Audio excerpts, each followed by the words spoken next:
আর্জেন্টিনার এই অ্যাওয়ে কিটটা দেখে মনে হচ্ছে এটি শুধু একটি জার্সি না, এটি একটি আর্ট পিস। এইবার এডিডাস এনেছে ব্ল্যাক বেসের উপর হোয়াইট লোগো আর স্কাই ব্লু ডিটেইলিং, যা একদম একটি ক্লিন পাওয়ারফুল লুক দিচ্ছে।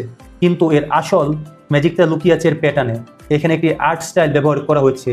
এই আর্ট স্টাইলটা কিন্তু 19 শতাব্দী থেকে ব্যবহার করা হয়। আমার কাছে জার্সিটা এত ভালো লাগছে। পারফেক্ট একটা জার্সি যাকে বলে। ওভারঅল এই জার্সিকে 10-এর কম দেওয়ার সুযোগ নেই। আর আপনি আর্জেন্টিনার ফ্যান হয়ে থাকলে এই জার্সিটা কিন্তু আপনার জন্য মাস্ট বাই একটা জার্সি, মাস্টারপিস একটা জার্সি যাকে বলে। আর্জেন্টিনার এই ক্লাসিক স্কাই ব্লু জার্সি সাথে হোয়াইট স্ট্রাইপস, এই জার্সিতে দেখতে পাচ্ছি নতুন গ্রেডিয়েন্ট ইফেক্ট যুক্ত করা হয়েছে। ব্লু স্ট্রাইপগুলো হালকা থেকে আরও গাঢ় রঙে ফেড হয়েছে।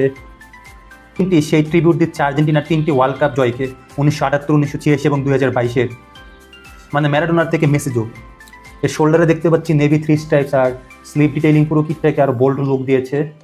সবচেয়ে মজার ব্যাপার হচ্ছে আর্জেন্টিনা এরকম গ্রেডিয়েন্ট স্ট্রাইপ শেপ ব্যবহার করেছিল 2014 এবং 2018 জার্সিতে। ওভারঅল আর্জেন্টিনার ক্লাসিক জার্সি যেরকম হয় ঠিক সেরকম একটি জার্সি। আমি এটিকে 10-এ 8 দিব।